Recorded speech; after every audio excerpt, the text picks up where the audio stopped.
There's an internal fart app where you can make a fart sound like it's coming from any seat in the vehicle. So it's like just using like spatial audio.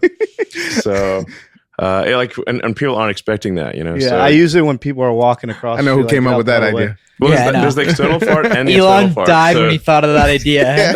So the external fart, the horn can make a fart sound, so you can like just fart at people. I've done that a lot. And then the internal fart one is you can have different fart sounds, but you can pick which seat it's coming from. The back. So like where some of it doesn't